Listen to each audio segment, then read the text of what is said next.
ভাই মস্তি পেয়ে গেছি, একে বলে উড়িয়ে দেওয়া, ছিটকে দেওয়া টিজার।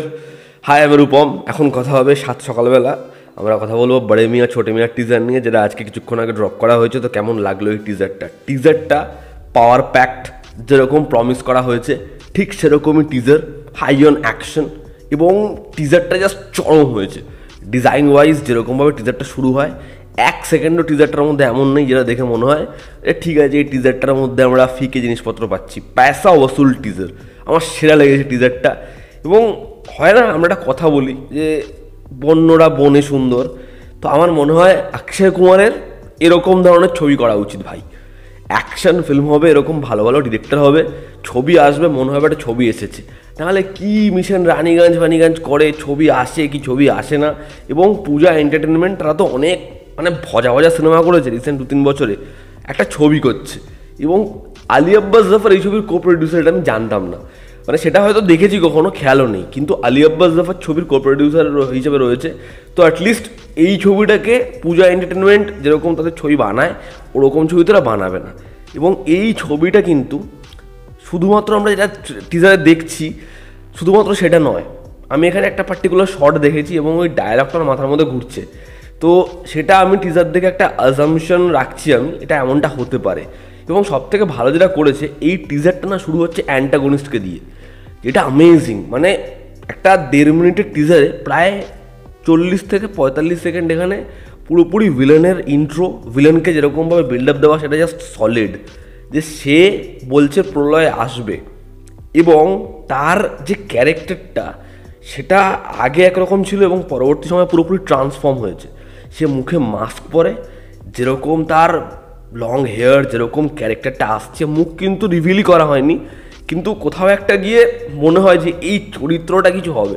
পৃথ্বীরাজ সুকুমারন, তার ওই যে ভয়েস ওভারটা না, সেটা শুনতে দারুণ লাগে।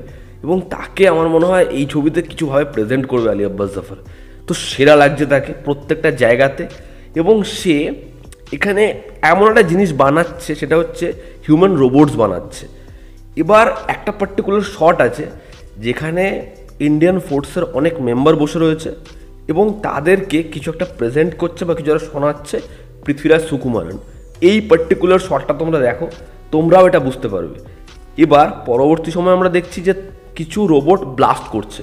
তো মেবি সে এরকম একটা সাজেশন রাখছে যে আমাদের সোলজাররা মারা যাচ্ছে, তো সোলজারদের যদি রিপ্লেস করে এই হিউম্যান রোবটস, এবার সেটাতে মেবি এই যারা আর্মি অফিসার রয়েছে তারা খুব রেগে যায় এবং তারা এই পুরোপুরি অ্যাপ্রোচটাকে রিজেক্ট করে।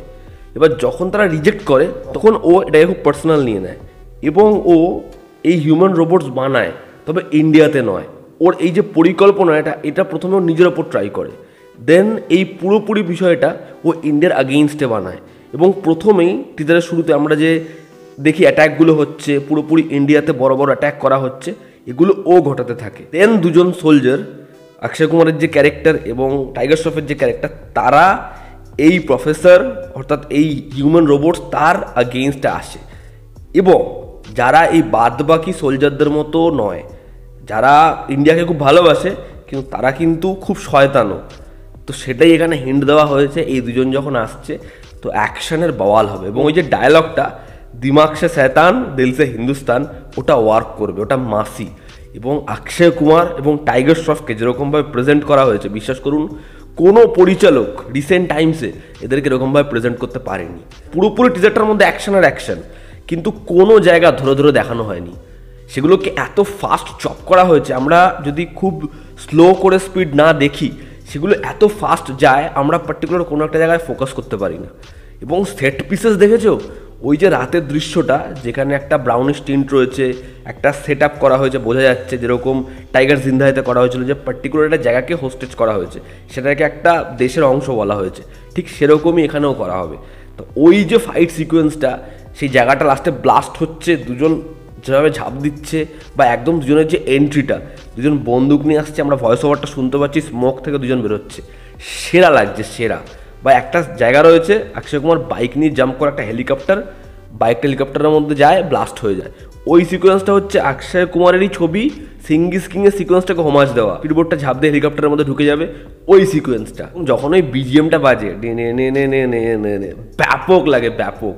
তো অক্ষয় এবং টাইগার শ্রফকে চরম লাগছে, দুজনকে হেভি প্রেজেন্ট করেছে এবং এই ছবিটায় তারা পয়সা খরচা করেছে। ভালো ডিরেক্টর, ভালো রাইটিং টিম, দারুণ কাস্ট এবং লুক অ্যান্ড ফিল, ভাই সেরা লুক অ্যান্ড ফিল দিয়েছে, সেরা লুক অ্যান্ড ফিল দিয়েছে। টিজারটা একদম স্টার্টিং টু দ্য এন্ড, মানে কীভাবে শেষ হবে জাস্ট মনে হবে চোখের পাতা পড়তে না পড়তে শেষ হয়ে গেল। আমরা মালুমই পাই না যে এই টিজারটা 1.5 মিনিটের টিজার, এত ফাস্ট পেস্ট এরকমভাবে চক করেছে। আর ওই যে হাফ মাস্কটা, ওই যে হেয়ার স্টাইল, যেরকম কস্টিউম, সেটাতে পৃথ্বীরাজ সুকুমারনকে সেরা লাগছে। তো ঈদ 2024-এ একটা হেভি কন্টেন্ট আসছে, ঈদে এরকম ধরনের ছবি আসবে তাহলেই না মনে হবে সিনেমা আসছে। তো ফাইনালি ঈদে একটা ভালো বড় ছবি আসছে, দেখার অক্ষয় কুমার কি এটা দিয়ে দারুণ নম্বরস আনতে পারে। তার সূর্যবংশীর পরে এতগুলো ছবি পরপর ও মাই গড 2 ছাড়া কোনো ছবি ওয়ার্ক করেনি, মনে ধরেনি। তো আশা করছি আবার সে এরকম একটা ছবি দিয়ে আবার নিজের পুরনো ফর্মে ফিরবে এবং আমার মনে হয় অক্ষয় কুমারের ফাইনালি এই ছবিটা দিয়ে বড় করে কামব্যাক হবে। তোমাদের কি মতামত জানাবে। আমার এই টিজারটা হেভি লেগেছে, আমি ডেসক্রিপশনে লিঙ্ক দেবো, তোমরা টিজারটা দেখো। তবে এটা কিন্তু শুধু অক্ষয় এবং টাইগার শ্রফ তারা খেলাখেলি করে যাবে সেইটুকু নয়, এখানে ভিলেন হিসেবে রয়েছে পৃথ্বীরাজ সুকুমারন। তো সে ফাটিয়ে দেবে, সে কিন্তু কারো জন্য জায়গা ছাড়বে না। তো এই ছিল আজকের ভিডিও, তোমাদের কি অপিনিয়ন জানিও, জনতা আমাদের পাশে আছে। আবার দেখা হচ্ছে, love you all, bye, take care.